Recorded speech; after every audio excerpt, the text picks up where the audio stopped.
Muy buenos días y bienvenidos nuevamente. Gracias por su presencia.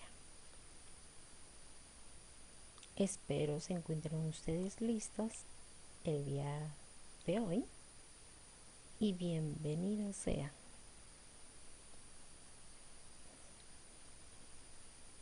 Vamos, empecemos.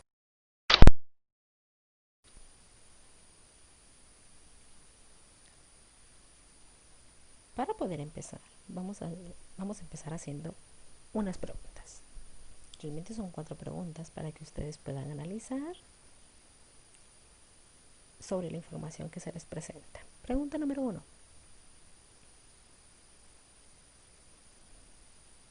Y dice, ¿qué es el texto en Internet? El post. ¿Será que yo lo he usado? Número 2. Y en este estamos. ¿Qué son los mecanismos de cohesión? ¿Yo he utilizado la cohesión acaso? ¿He utilizado los mecanismos? Claro que los han utilizado. Número 3. ¿Qué es la coherencia y progresión temática? ¿Yo he utilizado la coherencia? Sí, sí la han utilizado. Reflexionemos sobre eso. Pregunta número 4. ¿Qué es el repaso acumulativo? ¿Yo he utilizado el repaso acumulativo? Sí. Vamos al primer tema de esta semana. El texto en Internet.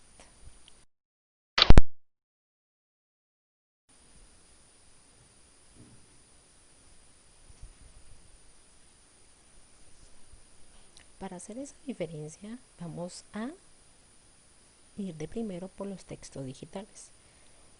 Y los textos digitales son contenidos escritos y difundidos en el ambiente digital con la finalidad de informar, comunicar, expresar o promocionar. Están realmente dirigidos a un público más segmentado independientemente de su ubicación geográfica, ya que el lector puede estar en cualquier lugar del mundo que utilice Internet como medio de circulación. Eso es para que tengamos una pequeña definición de lo que son los textos digitales.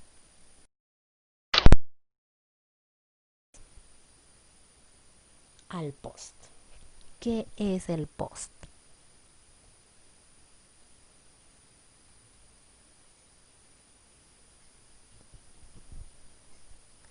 Dice que es todo aquel contenido, sea de artículos de opinión, artículos, opiniones, noticias u otro género que un autor publica en un blog.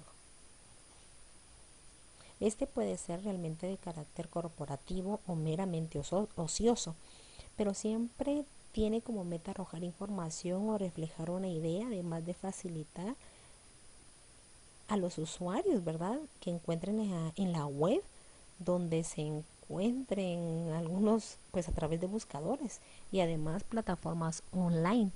Realmente los posts como los párrafos son como los párrafos breves con frases cortas y la representación de la información más general al principio, ¿verdad? Para después presentar explicaciones a los detalles. Los posts son textos que tratan de temas sociales, realmente económicos, humanísticos, etcétera, como bien se los dije, con anticipación, ¿verdad? O de otras más personales, ¿verdad? Como viajes o diarios, ¿verdad? Entonces, pueden ustedes hablar de cualquier tema, no tiene como que algo en específico para poder hablar. Pero para eso, perdón, vamos a ver cuál es la estructura y ustedes tengan más conciencia al momento de poder utilizar, ustedes ya cuentan con un blog, el poder pues utilizar la estructura adecuada o la estructura correcta, ¿verdad? Y el poder conocerla, eso es lo mejor que pueden hacer. Entonces la estructura de un post está compuesta realmente por un conjunto de elementos y pasos necesarios, no solo para que el autor organice mejor el contenido, sino también para mejorar la productividad del material y la experiencia del usuario, logrando así una lectura mucho más dinámica realmente. ¿verdad? Y pues si realmente ustedes analizan, se pueden dar cuenta que el post contiene pues varios elementos. Y entre ellos tenemos nosotros el número uno, que es el título más el resumen, ¿verdad? Y el título más el resumen en un post es lo que determina si las personas van a hacer el clic en el enlace de su contenido o no. Una de las cosas que se tal vez es muy recomendado es que solo pensar en un título después de escribir el texto, para no causar como que una ruptura en esa expectativa que ustedes quieran tener. Una vez que el artículo ya esté listo, es más fácil crear un título que esté bien relacionado con el contenido que ustedes ya producieron y que además sea exageradamente atractivo para que cualquier persona pueda darle un clic y poder entrar a su blog y leer el post que ustedes hicieron. Entonces, esa sería la primera parte de la estructura, ¿verdad? El título y el resumen. El número 2,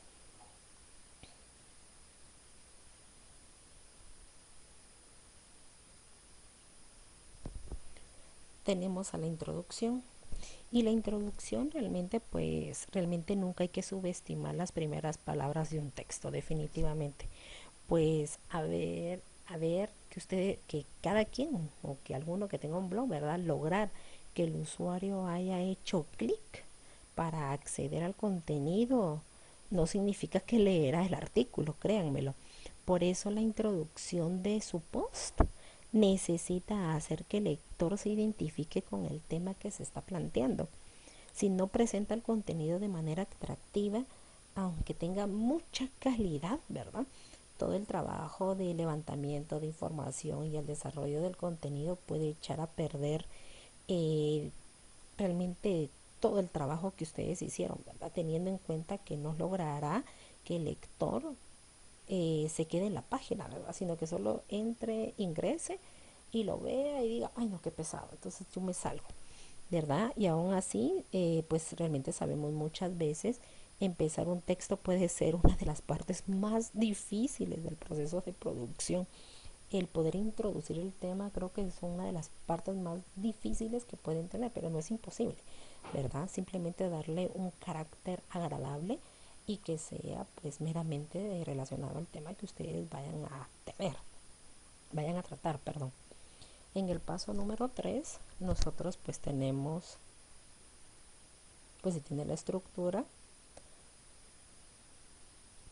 el desarrollo en subtemas. ¿Qué quiere decir el desarrollo en subtemas? Que cuando se habla, bueno, más bien dicho, ¿verdad? Que cuando hablamos de leer en internet, muchas personas todavía relacionan esa lectura con los de un libro, pero no funciona así realmente. Contrario a lo que sucede en los libros, si escribe pues un bloque de texto largo y sin desataque en internet, las personas probablemente ignorarán su mensaje.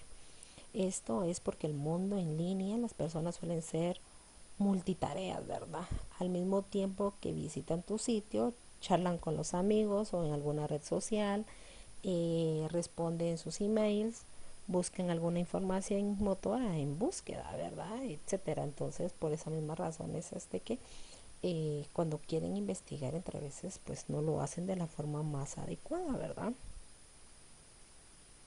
Realmente, siendo de esa forma, como bien se lo mencioné antes, es muy necesario crear mecanismos para que los lectores puedan obtener la información fácilmente, para mantener el interés pues en el contenido que ustedes vayan a producir. De lo contrario, pues pueden abandonar la página, ¿verdad? Realmente, que lo que ustedes podrían hacer para que el contenido sea más escaneable, ¿verdad? Más visto. Pues hay que dividir el texto en párrafos cortos, eso es lo principal, utilizar subtítulos, ¿verdad? Usar, pues, por ejemplo, eh, letras en negrilla, en cursiva, citas, otros tipos de estilos, ¿verdad? Pero siempre hay que tener cuidado que el texto no quede exagerado de información visual, porque entonces se vuelve pesado para la vista. incorporar otros medios como imágenes, videos, audios, ¿verdad? Tweets, publicaciones, pueden utilizar una infinidad de cosas.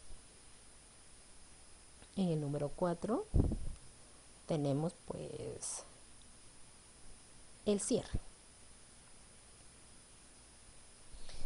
Y en el cierre nosotros pues podemos ver que qué es, ¿verdad? Es una conclusión. Creo que una de las cosas también un poco más difíciles es darle ese cierre, ¿verdad? Hace falta pues terminarlo.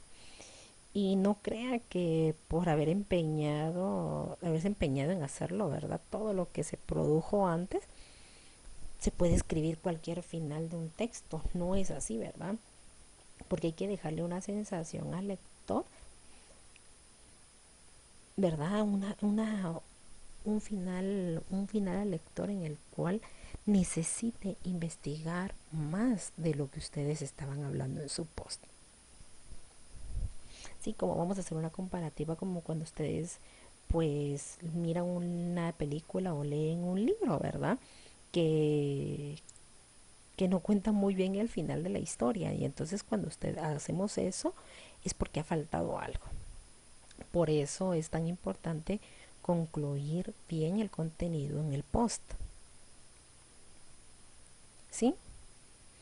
Para que pues realmente la idea es recapitular lo que se ha dicho y reforzar el objetivo principal del artículo. Realmente esas son como que las bases más principales para poder darle un cierre, ¿verdad? Y que no quede a una expectativa, sino que quede como un interés para que el público, su público o el lector, pues tenga el interés de poder investigar aún más sobre eso y si les gustó su blog, van a seguir y seguir y seguir y recuérdense de que entre más comentarios, un blog se alimenta demasiado de comentarios. Vamos a ir al tema pues número 2 en esta mañana y vamos a ir por los mecanismos de cohesión.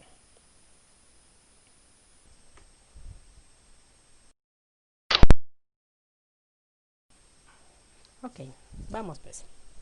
Mecanismos de cohesión. Aquí les aparece un pequeño concepto donde dice que son procedimientos lingüísticos que relacionan entre sí los elementos de un texto para que resulten coherentes. Los mecanismos de cohesión pueden ser léxicos, gramaticales y conectores textuales. ¿Sí? Entonces, ¿qué son? ¿Qué realmente son los mecanismos de cohesión? Sí, como bien lo dice, ¿verdad? Son procedimientos lingüísticos que se relacionan entre sí los elementos de un texto para que resulten coherentes, ¿verdad? Los mecanismos de cohesión, como bien se dice ahí, pues pueden ser léxicos, gramaticales y conectores textuales. Estos tipos de mecanismos nos van a ayudar a, pues, a, a cobrar un sentido al texto que ustedes van a producir. Sí, en un texto cada enunciado se relaciona con otro y así pues van cobrando como lo que les decía, ¿verdad? Sentido. Esas relaciones son las que dotan de cohesión al texto y existen mecanismos para dar cohesión textual. Estos se pueden agrupar pues en dos grupos.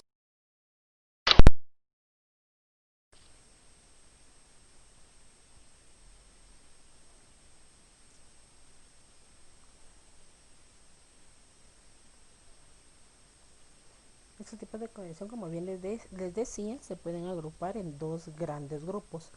Uno que es la referencia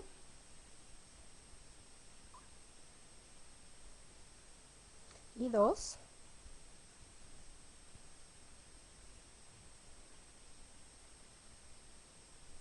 que es la conexión.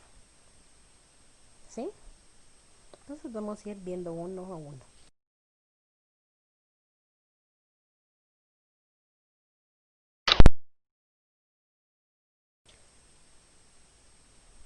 Vamos a ir con la referencia. Entonces, mediante este tipo de cohesión se expresa la relación entre un elemento del texto con otro que está presente en el texto mismo o en el contexto situacional. A eso se le llamamos referencia. Y dentro de la referencia nosotros tenemos varios, ¿verdad?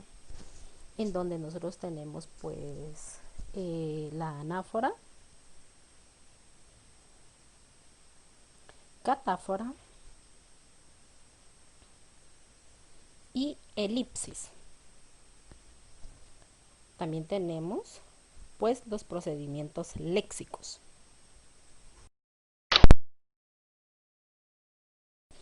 Y vamos a ir ampliando un poco más de lo que es cada uno de ellos.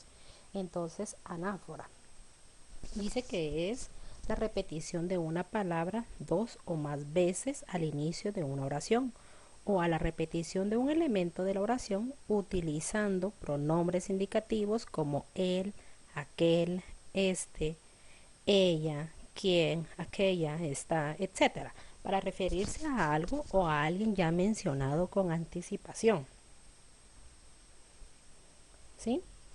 Entonces, para darlo así como que un resumen, es la repetición de una palabra o dos veces de la misma en la misma oración, pero para no mencionarla podemos utilizar los pronombres él o aquella para no volver a mencionar el nombre.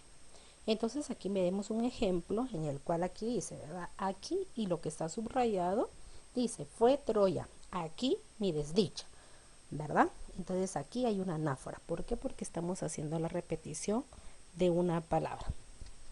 Por ejemplo, también tenemos, por ejemplo, donde dice, ¿verdad? Otro de los ejemplos que nosotros podemos utilizar es cuando nosotros decimos, les voy a decir la siguiente oración y dice, la casa de ventanas grandes, aquella en la que viví, sigue siendo hermosa. Ok, esa es la oración. Entonces vamos a analizar esta y dice, la casa de ventanas grandes. Ok, es una casa grande y de ventanas muy amplias. Aquella en la que viví, ya no voy a decir la casa en la que viví, sino que puedo colocar el aquella en la que viví. ¿Sí? Puedo utilizar cualquiera de estos pronombres donde ustedes pues ya no van a, o sea, van a hablar de lo mismo, pero van a utilizar otro tipo de palabras, ¿verdad? Sigue siendo hermosa. Si eso es válido, claro que sí es válido al momento de que nosotros escribamos.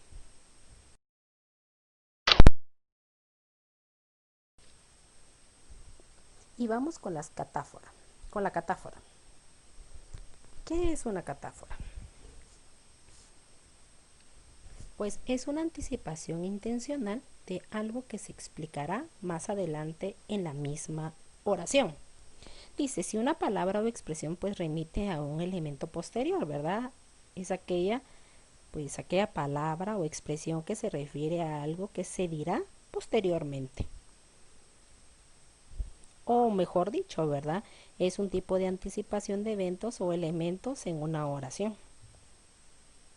A eso es lo que se le llama. Entonces nosotros aquí podemos ver un ejemplo. Espera, esa camisa es mía,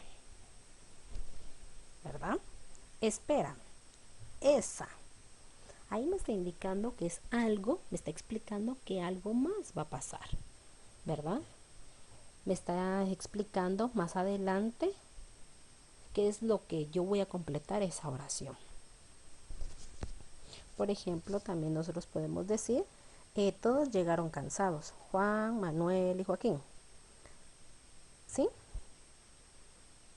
Ahí es donde hay una catáfora. Todos llegaron cansados, pero ¿quiénes llegaron cansados? Juan, Manuel y Joaquín.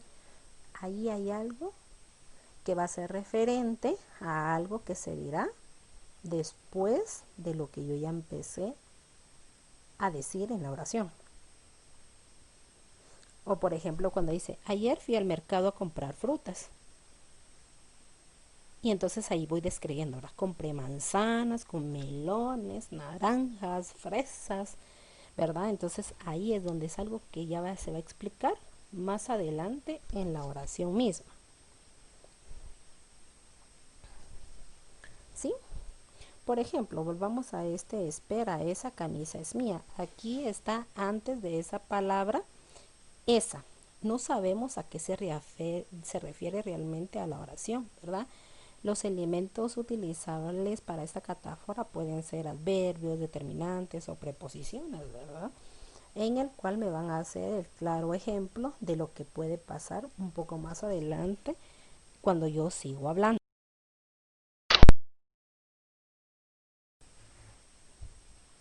Vamos con la elipsis. Pues la elipsis es la omisión de algún elemento léxico que ha aparecido previamente pero que el receptor repone. Es por lo tanto un modo de repetición. ¿Sí? Entonces, para hacerlo más pequeño o sintetizar más la información, es la supresión de algún elemento del enunciado cuando éste es fácilmente identificable por haber aparecido antes en el texto. ¿Sí? Vamos a ver el ejemplo. Y dice, anoche compramos pizza y gaseosa también. Ok, anoche compramos pizza y gaseosas también, ¿verdad? Entonces eso hace mención a de que compraron algo, ¿sí? Y entonces ya está describiendo que es pizza y gaseosa. O sea, si yo comí pizza y gaseosa, también es como que decir que ya está de más qué es lo que compraron si yo ya lo vi. Por ejemplo, les voy a dar otro ejemplo donde dice Juan y María se casaron enseguida. Un mes antes todavía no se conocía. Claro, ¿verdad? Ahí es como que es algo previamente explicado y por lo tanto es una repetición. Dice, Juan y María se casaron enseguida. Un mes antes todavía no se conocían. A esto hace referencia, ¿verdad? Que claro, que cuando uno se va a casar, ¿verdad? Con alguna persona o alguien es pareja de alguien, lo primero que es que obviamente no se van a conocer. Entonces eso es como que lo más obvio. Y entonces decir, Juan y María se casaron enseguida, un mes antes todavía no se conocían, claro, ¿verdad? Por obvias razones no se iban a conocer, ¿verdad? Todo fue dándose poco a poco al momento de la situación. ¿Sí? Entonces, sigamos.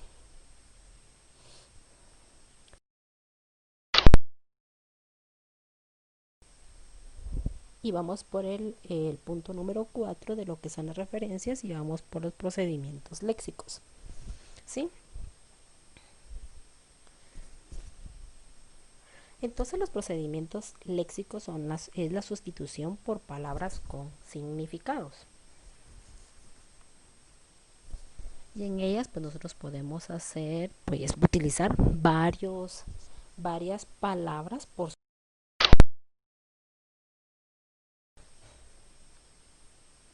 Entonces tenemos nosotros el primero que dice que es mediante sinónimos.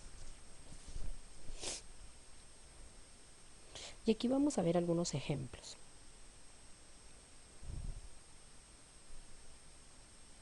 Y dice, los estudiantes se matricularon en el curso de propedéutica clínica para aprender esta materia. Tendrán que estudiar mucho, perdón. Entonces, si nosotros nos decimos mediante sinónimos, de primero tengo que entender qué es un sinónimo. ¿Qué es un sinónimo, verdad? Son palabras que significan lo mismo, solamente que con palabras diferentes. Entonces, si nosotros decimos lo que está pues subrayado de rojo, dice curso, ¿verdad? Y curso es igual a materia. Entonces, si puedo utilizar ese tipo de palabras al momento de hacer un escrito, sí, sí lo puedo utilizar y eso es un procedimiento léxico. Ya que, como bien les dije, ¿verdad? Pues para recordar un poquito más, pues son palabras que tienen un significado parecido.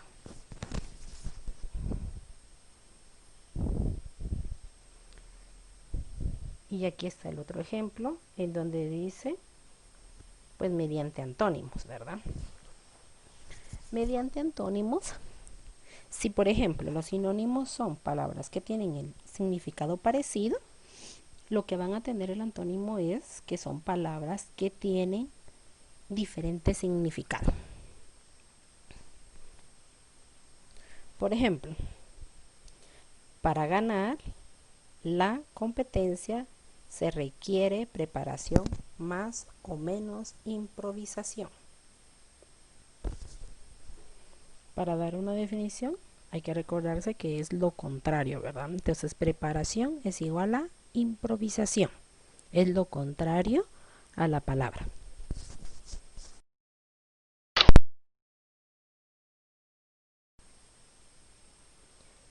Y tenemos mediante hiperónimos e hipónimos. Y vamos a ver un pequeño ejemplo acá.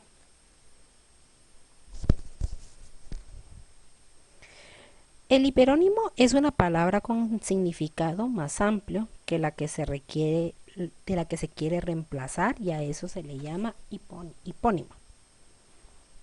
Y dice el ejemplo: todos los tenedores se han roto. Eso es hiperónimo, perdón. Los tenedores, todos los tenedores se han roto. Y un hipónimo es hora de conseguir un cubierto más resistente. ¿Sí? Tenedores es igual a cubierto. Entonces ahí está la frase completa donde dice: todos los tenedores se han roto. Es hora de conseguir un cubierto más resistente. Tenedores es igual a cubierto. Tenemos también mediante paráfrasis. Y mediante paráfrasis es la expresión que encierra el mismo significado de otra a la que sustituye. Y aquí tenemos el ejemplo en el cual dice: Mario Vargas Llosa dio una conferencia en Lima. El laureado escritor presentó su última novela. ¿Sí? Entonces yo, por medio de la paráfrasis, lo que voy a hacer es que voy a poder sustituir el nombre de la persona, ¿verdad? Porque ya que es una expresión que encierra el mismo significado que otra a la que sustituye. Sí, otro de los ejemplos podría ser: Messi anota varios goles durante la temporada pasada. El talentoso futbolista se perfila como el mejor del último año. Entonces el talentoso futbolista está haciendo referencia a Messi. Yo ya estoy describiendo y estoy utilizando una paráfrasis.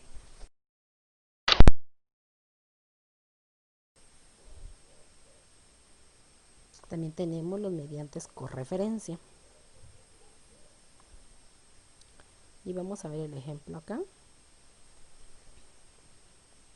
Y lo mediante con referencia es la relación de un término con otro mencionado anteriormente.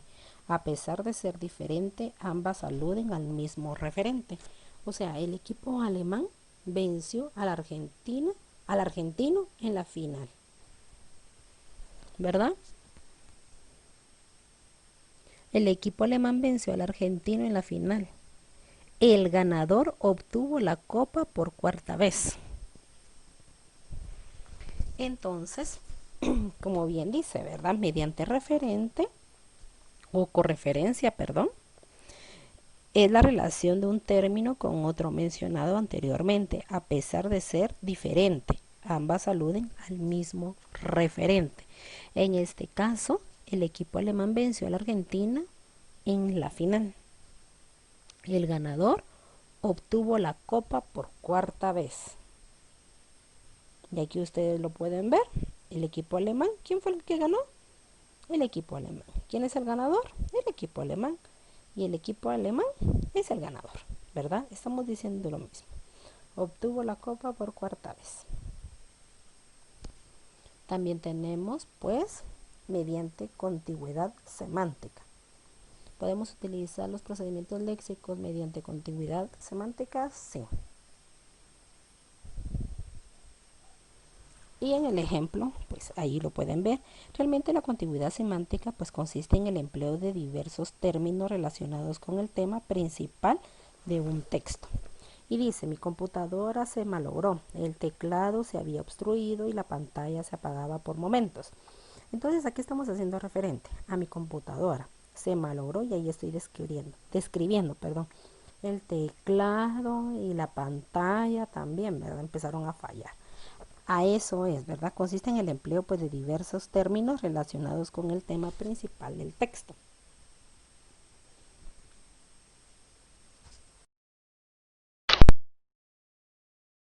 Nos vamos a la conexión, que es uno de los dos mecanismos.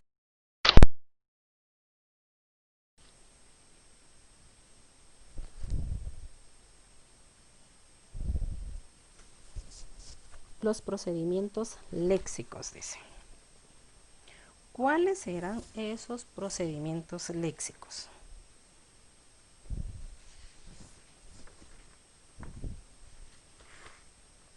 A esos vamos a ver uno a uno. Y entonces tenemos orden,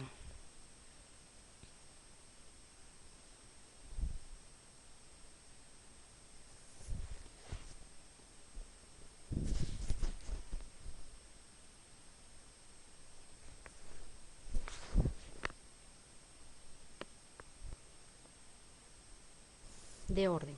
Entonces marcan pues realmente partes distintas en las que se organiza la información del texto. Estas pueden ser en enumeración. Entonces en este caso yo les voy a dar el ejemplo. En primer lugar determinaremos el tema. En segundo lugar investigaremos. Por último organizamos lo investigado, ¿verdad? Y así nos podemos ir dándole un orden o un sentido a la información o a la investigación que vamos a hacer.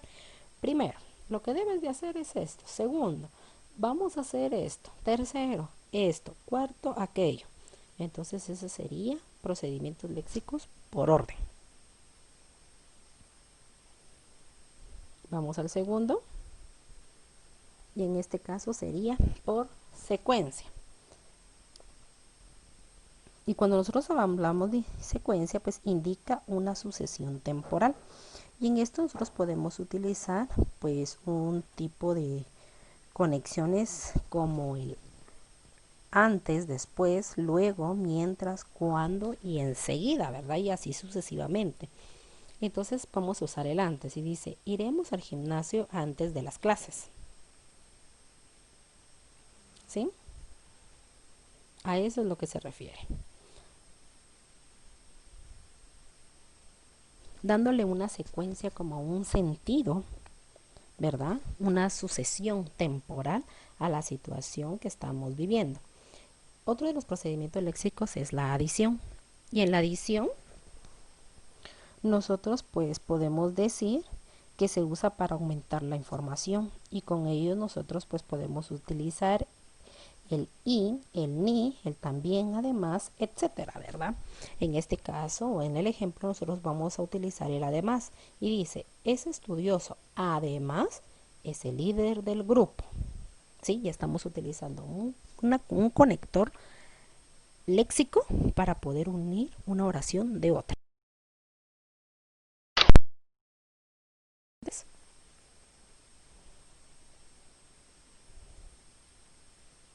Y tenemos los disyuntivos. En estos disyuntivos sirven para señalar la posibilidad de elegir entre opciones. Entonces nosotros tenemos acá el ejemplo en donde dice, nos reuniremos hoy o prefieres que lo hagamos mañana. Nosotros podemos utilizar el o, el ya, el sea, ¿verdad? Y así sucesivamente. Realmente es para unir una oración de otra. Cada uno de esos procedimientos léxicos son para unir una oración de otra. También tenemos los condicionales.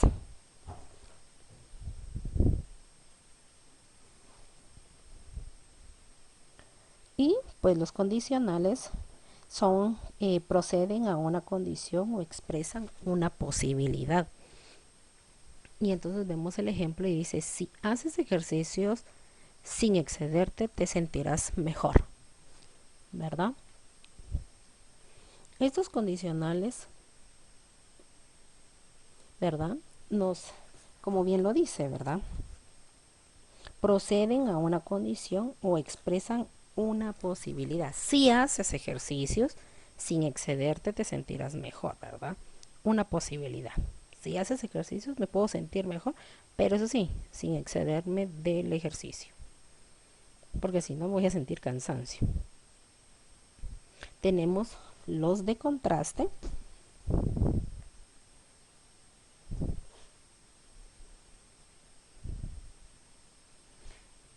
Y pues esto señala la relación de oposición total. Entonces dice, el trámite es engorroso, sin embargo es imperativo que lo realices. Claro, ¿verdad? El trámite es algo cansado, sin embargo es importante que se realice el trabajo, aunque sea muy cansado, muy cansado, ¿sí? Como bien lo dice. Entonces el contraste señala la relación de oposición total. En eso nosotros no solo el sin embargo podemos usar, sino que también podemos utilizar eh, algunos otros, como por ejemplo el pero, si no, más, sin embargo, ¿verdad?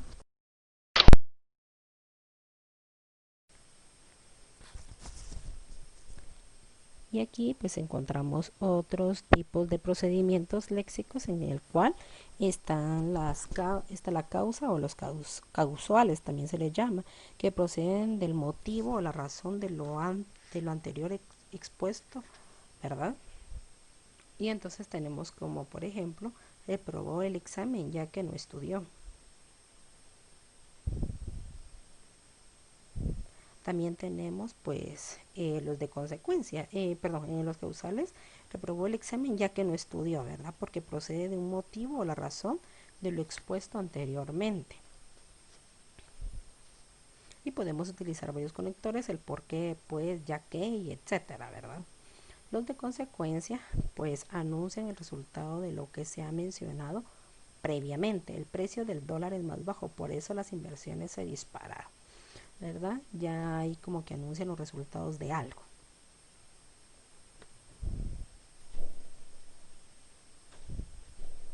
También tenemos pues los de equivalencia, en donde dice lo mismo en otros términos. Y en estos podemos nosotros utilizar en otras palabras, es decir, o sea, en otros términos, ¿verdad? Entonces, por ejemplo, acá dice que es claustrofóbico, es decir, tiene miedo a los espacios cerrados. Eso quiere decir, ¿verdad?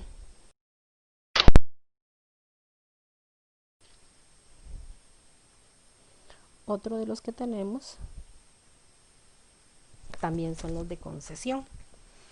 Veamos el ejemplo. Esto realmente señala la relación de oposición parcial, ¿verdad? En donde dice, ella decidió perdonarlo, aun cuando supo que él le mintió, ¿verdad? Entonces señala la relación de oposición parcial, pero no quiere decir pues que no lo vaya a perdonar, ¿verdad? Ya depende de cada quien.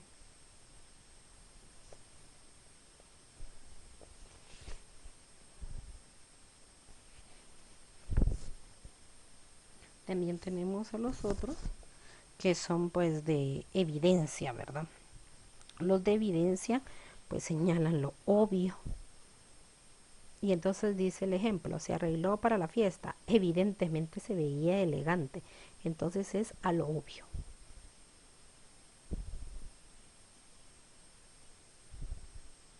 También tenemos pues los de ejemplificación y pues este tipo de conexiones léxicas, ¿verdad? O de procedimientos léxicos trata de consumir vegetales, por ejemplo, brócoli y espinaca, ¿verdad? Entonces, en estos, pues realmente colocan ejemplos. Entonces, en estos podemos colocar ejemplos, ¿verdad? Como bien lo dice acá, trata de consumir vegetales, por ejemplo, brócoli y espinaca, ¿verdad? Realmente anuncian un ejemplo.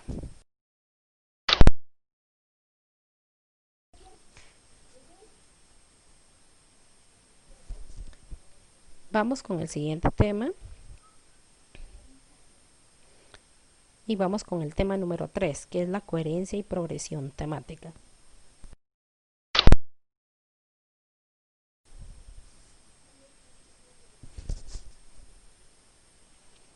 Es importante que nosotros sepamos, ¿verdad?, que realmente es la coherencia y progresión temática. Entonces, entre ellos nosotros tenemos varios tipos de progresión temática, en el cual pues un texto es coherente cuando hace posible que seamos capaces de determinar su macroestructura. Entre los diversos recursos que favorecen la coherencia textual está la progresión temática. Esta es la forma como las ideas desarrollan el tema y los subtemas. Y entre ellos nosotros tenemos 3 tipos de progresión temática que vamos a ir explicando uno a uno. Y dice, de tema constante,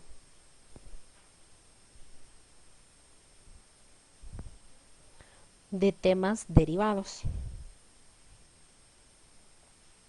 Ese sería el número 2. Número 3, de temas enlazados.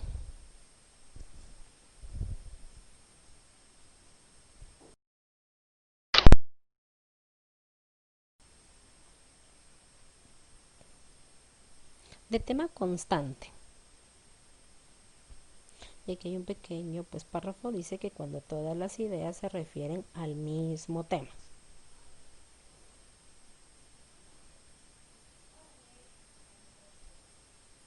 Entonces vamos a ver el ejemplo, en donde dice, el día estaba tranquilo, era ideal para descansar, ¿verdad? Las dos proposiciones agregan información la información al mismo tema, el día. El día estaba tranquilo, era ideal para descansar. Entonces estamos refiriéndonos al mismo tema.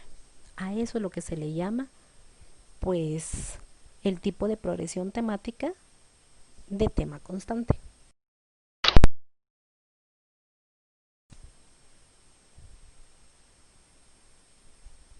De tema derivados. Dice que cuando el tema se ramifica en varias ideas distintas. Ustedes me dirán, ¿cómo así? Vamos a ver un ejemplo y dice, los movimientos literarios son 3, lírica, narrativa y drama. En primer lugar la lírica, la narrativa y el segundo lugar y por último el drama, ¿verdad? Y así sucesivamente. Entonces estamos dando una derivación cuando el tema se ramifica en varias ideas distintas, ¿verdad? Que estamos diciendo que los movimientos literarios se dividen en 3 y estamos diciendo en primer lugar la lírica y en mí seguimos explicando. En segundo, la narrativa como segundo lugar y seguimos explicando y por último el drama y seguimos explicando, ¿verdad? Cuando se va derivando, o sea, que se va ramificando, se va separando.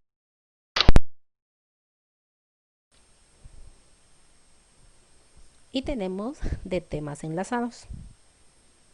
Y de temas enlazados, pues cada oración presenta una idea nueva, la cual sirve de tema para la siguiente oración. Y entre ellos vamos a ver pues un pequeño ejemplo en el cual dice, ¿verdad? Juan trajo regalos. Los regalos fueron para sus hermanos, ¿verdad?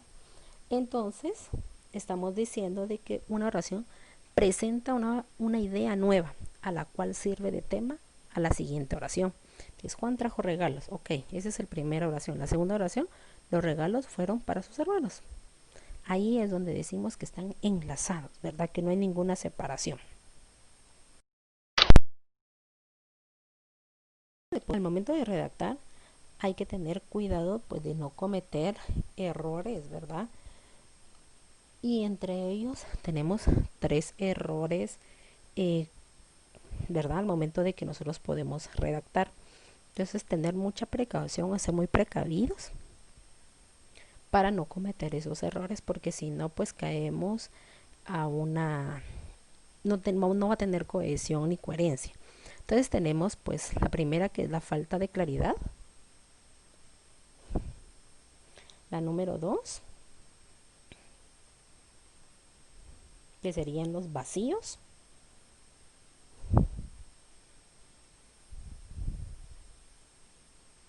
La número 3, y vamos. La falta de claridad. Vamos a ver algún ejemplo. Y pues dice, ¿verdad? Que la falta de claridad es cuando nosotros usamos términos, se usan términos muy complejos o muy imprecisos. Por ejemplo, lo que está marcado en rojo sería como que la falta de claridad, en donde dice, pues, los fenicios siempre tuvieron dificultades para registrar algo, con los temas de escrituras que usaban hasta ese momento, jeroglíficos y cuneiformes, ¿verdad? Entonces como que no tiene claridad de lo que se está hablando. Los fenicios siempre tuvieron dificultad para registrar algo con los sistemas de escritura, y entonces ahí ya perdió el sentido de la claridad o el sentido.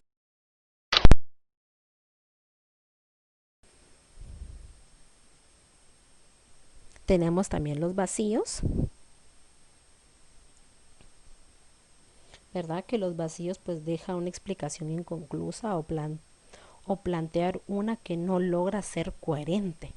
Entonces acá tenemos el ejemplo y donde dice el lenguaje de la Celestina es uno de los elementos que usa su autor para caracterizar a los personajes. En el caso del personaje de la alcahueta, hay que destacar su capacidad para adecuar el lenguaje a las distintas situaciones, un registro coloquial y vulgar ante lo criado y pupilas, un registro oculto ante otro tipo de personaje, ¿verdad? Esos vacíos cuando dice otro tipo de personaje, cuando están hablando de la Celestina, que es un libro muy bueno, se lo recomiendo, es muy interesante, y que si es una alcahueta la Celestina, ¿verdad? Entonces ahí está como que destacando varias capacidades de ella, ¿verdad? El registro de la forma como hablaba, y entonces ya se metió a hablar otro tipo de personaje, y así como que entonces ¿cuál? Porque no hizo una.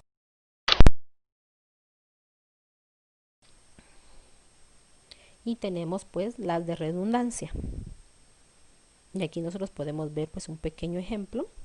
Y pues las redundancias pues es repetir constantemente palabras, expresiones o ideas. Y dice que entre los años de 1200 y 800 a.C. los fenicios denominaron las rutas comerciales del mar Mediterráneo, y hasta se arriesgaron a explorar las costas del Océano Atlántico para dominar las rutas comerciales del mar Mediterráneo y explorar las costas del Océano Atlántico. Entonces lo que ya dijimos anteriormente lo volvemos a reiterar. Entonces a eso se le llama la redundancia, ¿verdad? El poder repetir constantemente palabras o expresiones o ideas que realmente se vuelve cansado para el lector. Cuidado. En el tema número 4 tenemos nosotros el repaso acumulativo, ¿verdad? Y el repaso pues acumulativo, entre ellos vamos a ir con el repaso acumulativo. Entonces, entre el repaso acumulativo nosotros vamos a tener, como aquello se le llama, ¿verdad? Un repaso nuevamente. Pero aquí va a ir introducido un tema pues hasta cierto punto que ya lo habían visto con anterioridad, y tenemos pues la estructura narrativa. Y la estructura narrativa, realmente la narración pues tiene dos tipos de estructuras, que es la externa y es la interna. La estructura externa se refiere a la forma de presentar la obra, ¿verdad? Por capítulos, por libros, episodios. Y la estructura interna se refiere al orden y la distribución de los hechos narrados. Realmente la estructura interna de una narración la forman los apartados que hay en el desarrollo de la trama, en su contenido, pues estos elementos se organizan de forma variada, aunque se frecuente una secuencia lineal, ¿verdad? O una acción lineal, si ustedes lo quieren llamar así. En este caso se suele dar una estructura bastante básica, ¿verdad? Y es pues el planteamiento o la introducción, ¿verdad? O el marco situacional, la introducción, ¿verdad? O el planteamiento pues del conflicto o del libro que estamos leyendo, de la novela, se presenta pues los personajes principales y se narra el acontecimiento inicial, el que origina el conflicto y ahí se va desarrollando, ¿verdad? Ya después pues viene el nudo, o como bien les dije, ¿verdad? El conflicto son los hechos que viven y realizan los personajes y constituyen el eje de la trama. El desenlace o el final es la solución al conflicto propuesto, al planteamiento y el desarrollo en el nudo. Eso sería el repaso acumulativo, es algo que ustedes ya habían visto con anterioridad. Y pues también tenemos a los hiperonimia e hiponimia.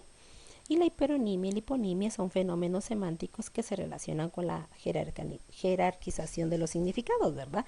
Es decir, con el hecho en el que el significado de una palabra está incluida en la otra, ¿verdad? Como por ejemplo, podemos decir un ejemplo de hiperonimia, la palabra cuyo significado influye en otras, por ejemplo, en el término flor, ¿verdad?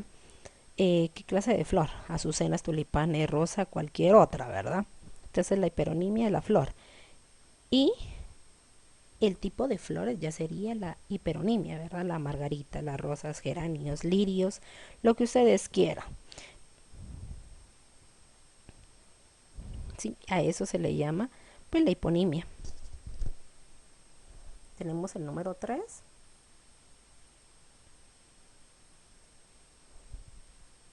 Y son las analogías. Realmente el término de analogía pues quiere decir semejanza, ¿verdad? Y entonces a eso vamos, que es una similitud o una comparación existente entre dos cosas que son diferentes, como por ejemplo, alas son a pájaro, como piernas a humano, ¿verdad? Las dos cosas son tan importantes que son semejantes, porque sin las alas los pájaros no pueden volar. Y los humanos sin las piernas no podemos caminar, entonces es un medio de transportarnos, ¿verdad? A eso es lo que se le llama las analogías. Y tenemos el número 4, que son las referentes y conectores, ¿verdad? Los referentes, para recordarse, son las palabras o frases que dentro de un texto aluden a otras palabras o frases, ¿verdad? En otras oraciones o la misma oración. Hay 3 tipos, recuerda, que son las anáforas, catáforas y elipsis, ¿verdad? Y esas, pues cada una de ellas tiene pues su estructura ya bien definida, ¿verdad? Pero para recordar un poquito de lo que es una anáfora, les voy a dar un pequeño concepto de cada una de ellas, ¿verdad? Realmente la anáfora es la repetición de una palabra 2 o más veces al inicio de una oración, o la repetición, mejor dicho, ¿verdad?, de un elemento de la oración utilizada por pronombres indicativos como el, aquel, este, ¿verdad? Realmente se usa para evitar la reiteración excesiva. Por eso es que se recurren a los pronombres. La catáfora, pues si es una palabra o expresión, remite a un elemento posterior, ¿verdad? O mejor dicho, es aquella palabra o expresión que se refiere a algo que se dirá posteriormente. Por ejemplo, todos llegaron cansados. Juan, Manuel y Joaquín. Ok, ¿quiénes llegaron cansados? Juan, Manuel y Joaquín. Queda una posibilidad a algo, ¿verdad? Y no es como que terminar la oración completa cuando decimos todos llegaron cansados, ¿verdad? Pero ¿quiénes llegaron cansados? Entonces da como la pauta a que la oración continúa.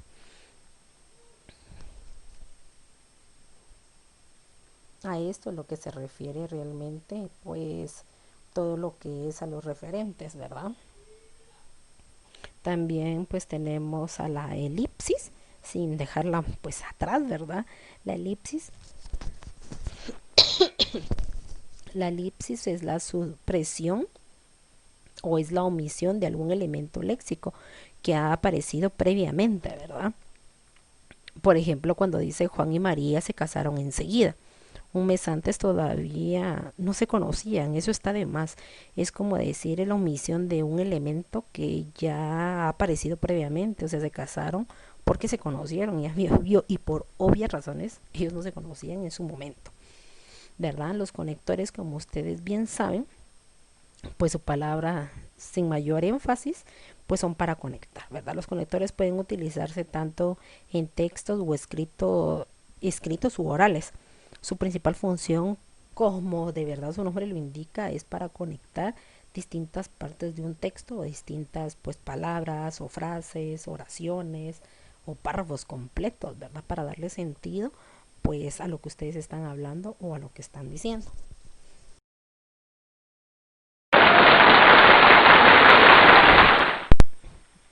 Y con eso pues yo doy terminados los temas pues de esta semana. Les agradezco mucho su atención y pues nos seguimos conectando. Cuídense.